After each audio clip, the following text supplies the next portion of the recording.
on se retrouve pour une nouvelle vidéo du Your Nail Challenge. Donc n'oubliez pas de mettre un pouce en l'air à la vidéo, n'oubliez pas également de vous abonner si ce n'est pas encore fait et puis de suivre le challenge en entier. Je vous dis à tout de suite pour la vidéo et puis si vous voulez toutes les suivre, eh bien ça se passe sur le site yournails-international.com dans la partie hashtag Your Nail Challenge. Et voilà, si vous voulez le faire avec moi, ben je serai super ravie de vous accompagner. Je vous dis à très bientôt et on se retrouve tout de suite pour le cours d'aujourd'hui. Voilà, donc dans la vidéo précédente, je vous ai montré donc le matériel nécessaire pour pratiquer, pour réaliser cette pose. J'ai oublié d'ailleurs de vous parler du bloc polissoir qu'il vous faudra également. Et donc dans cette vidéo, je vais vous montrer donc en théorie comment travailler sur les ongles. Donc pour cela, je prends une petite feuille. Voilà, donc je vais vous dessiner un ongle.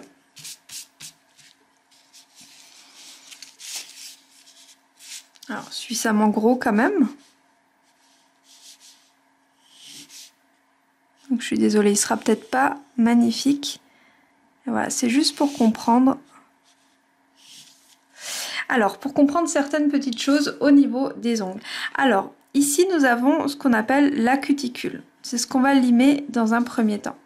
Ici, on a le repli sus-inguinal sur cette partie-là, donc juste au-delà de la cuticule.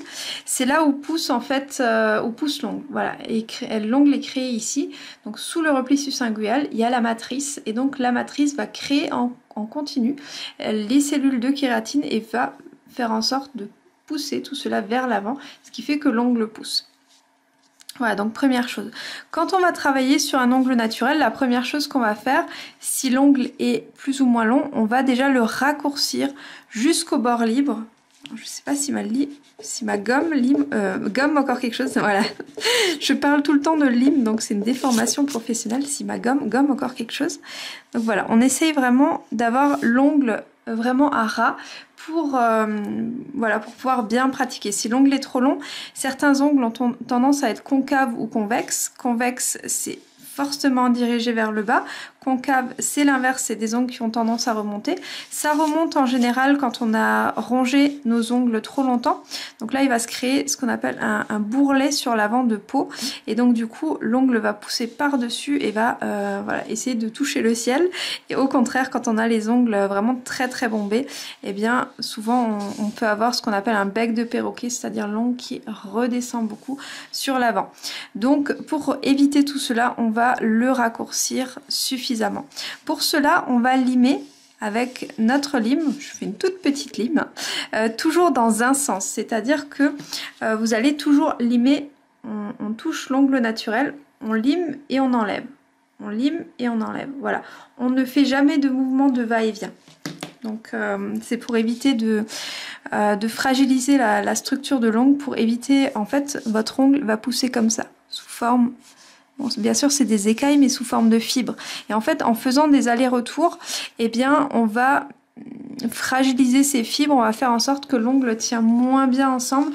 Et donc, du coup, ça peut créer, alors, soit des petits, des petites parties d'ongles qui vont se décoller, donc des petites écailles, ou carrément voilà des petites fissures au niveau de votre ongle.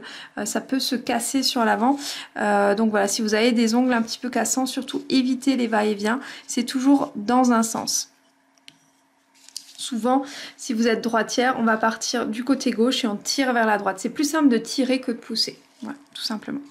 Donc une fois que c'est fait, une fois qu'on a raccourci le bord libre, si bien sûr il est trop long, on va devoir matifier la surface. Pour cela, on va utiliser une lime. Alors on peut utiliser la lime grise et le bloc polissoir pour matifier l'ongle. Le bloc polissoir doit être neuf, c'est-à-dire qu'il doit présenter, voilà, je vous montre avec l'ombre, vous voyez des petites aspérités. Si votre bloc polissoir est très très vieux, comme celui-ci par exemple, vous pouvez voir qu'il ne présente plus d'aspérité. Voilà, on voit la matière, donc c'est un peu mou, mais il n'y a plus d'aspérité, il n'y a plus de grains dessus. Avec les grains, voilà, vraiment très très épais, alors je peux même, voilà, vous montrer comme ça. là, on peut dépolir l'ongle. Je vous le montre, mais vous le verrez mieux dans les prochaines vidéos. Je vous montre ce que ça donne. Voilà, là on voit qu'il y a des stries. On voit qu'il y a l'ongle qui est matifié. Donc on peut soit utiliser le bloc polissoir neuf, je le répète, ou une lime comme celle-ci. Donc là c'est une lime grinçant. Voilà, vous pouvez très bien l'utiliser également pour dépolir. Ce qu'on va devoir faire, c'est créer ce qu'on appelle des petites accroches. Des petites accroches, voilà, simplement des petites accroches comme ça dans l'ongle. Donc des petites stries pour qu'en fait le gel de base qu'on va venir mettre par-dessus, eh bien, vienne s'accrocher. Notre gel de base, donc c'est notre rubber base, notre base épaisse nude. On va, alors j'ai la nude, j'ai la naturelle et j'ai la clear. Alors je vais vous montrer les trois, comme ça vous allez pouvoir voir la différence. Ça c'est donc la nude. Et je vais vous sortir les deux autres. J'avais pas prévu, du coup je les avais pas sortis. Voilà. Donc ça c'est la clear. Vous pouvez voir, elle est totalement transparente. Et vous avez la naturelle.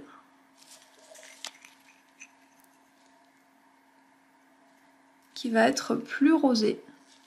Alors je vous montre la différence entre la nude et la naturelle. Voilà, vous voyez bien la différence. Là on a la nude, là on a la naturelle. La naturelle va être plus rosée et légèrement plus transparente que la nude. Si vous voulez faire quelque chose de plus opaque, utilisez la nude. Quelque chose de plus en transparence, utilisez plutôt la naturelle. Voilà, donc ça c'est nos trois bases. Nos trois bases servent à quoi? Ils vont en fait avoir cet effet de scotch double face. À la fois ils vont venir agripper l'ongle naturel en dessous, donc vers le bas, et à la fois ils vont venir faire adhérer ce qu'on va mettre par-dessus. Donc le gel, l'acrygel, le semi-permanent, voilà, ça va venir faire agripper tout ce qu'on a au-dessus et faire tenir. Alors, pour les gels Your Nails, nous n'avons pas besoin ni de primer,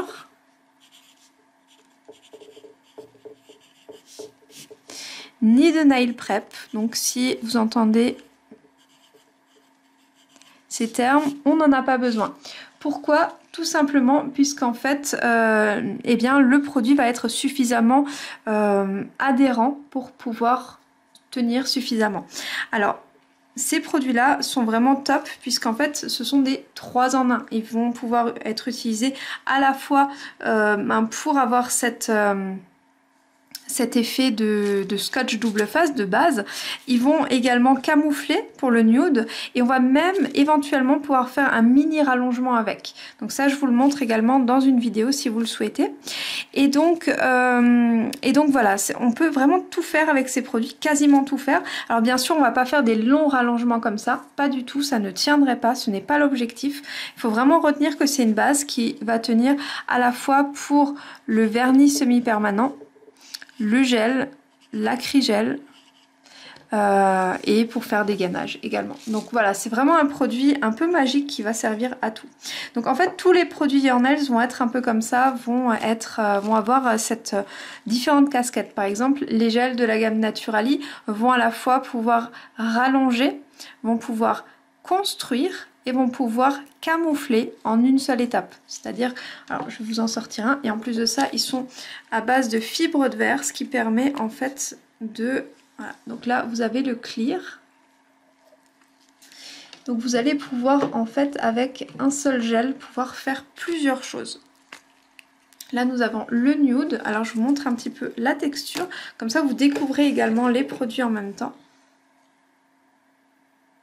Vous voyez que là, on n'est plus du tout sur l'acrygel que je vous ai présenté dans la vidéo précédente.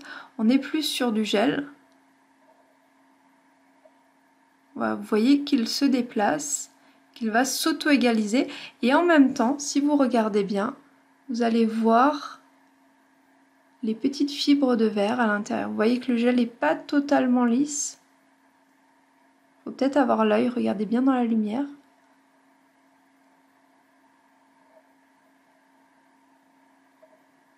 Là, on voit que le gel se déplace bien. Je vous remontre l'acrygel pour bien voir la différence. Alors en termes de couleur, on est assez proche. Hein, entre ici on a le gel nude, ici on a l'acrygel. Alors vraiment c'est une question de luminosité, hein, puisque voilà je suis à la fin du pot de mon acrygel. Vous allez voir que quand je prends l'acrygel, hop, bah là on peut toujours attendre. Hein. On peut attendre qu'il bouge, il bougera pas. Voilà, il se travaille pas du tout de la même manière. Donc moi dans ce challenge, je vais vraiment vous montrer comment utiliser l'acrygel et puis peut-être que dans de prochaines vidéos je vous montrerai comment utiliser le gel.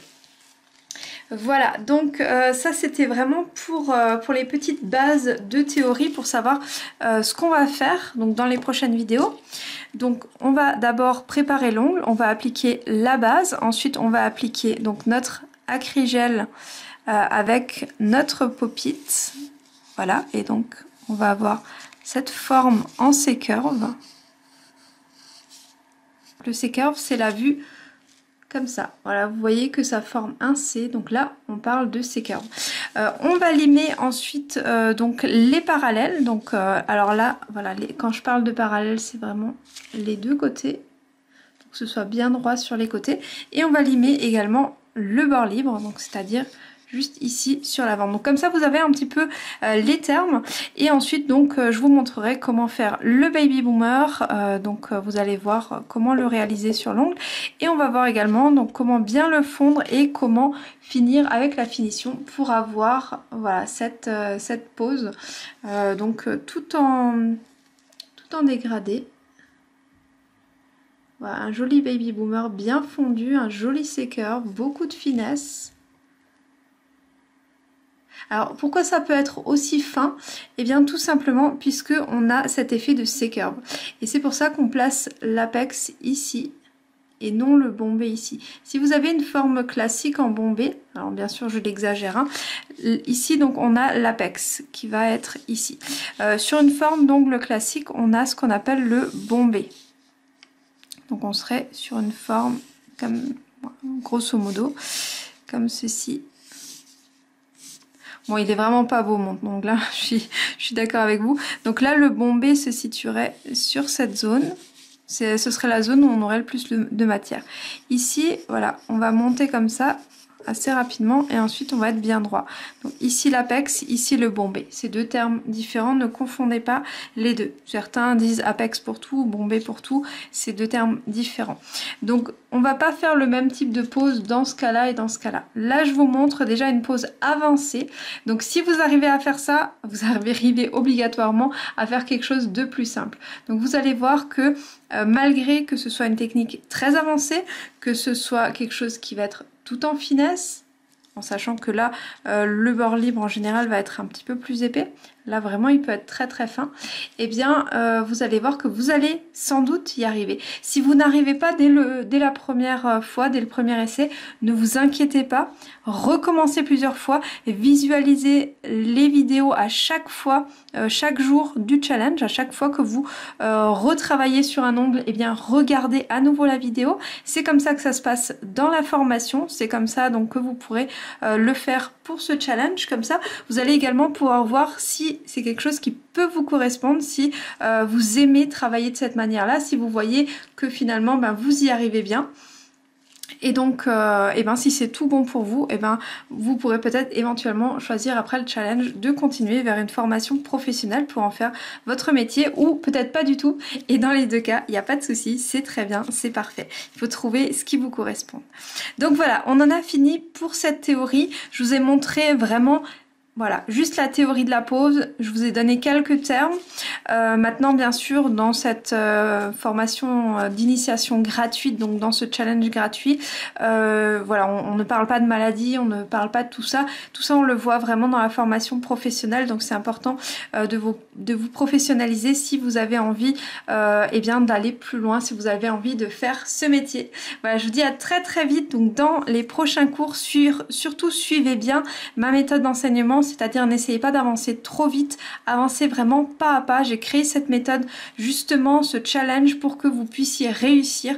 Donc si vous voulez brûler les étapes, vous risquez de ne pas réussir et de vous démoraliser, donc c'est pas l'objectif. Vraiment faites-le sur une semaine, voire sur 2 semaines s'il le faut, et vous allez voir que finalement, eh bien à la fin de ce temps, normalement, si tout va bien, vous devriez avoir réussi cette pause. Et si vous n'y arrivez pas, ne vous inquiétez pas, il faudra peut-être commencer par quelque chose d'un peu plus simple, peut-être faire des rallongements un peu plus courts et éventuellement travailler d'abord avec du vernis semi-permanent. Voilà, il n'y a pas de souci, vous pouvez très bien commencer par quelque chose de plus simple. Là, je vous montre déjà des techniques avancées. Voilà, je vous dis à très vite dans la suite des cours. À très bientôt.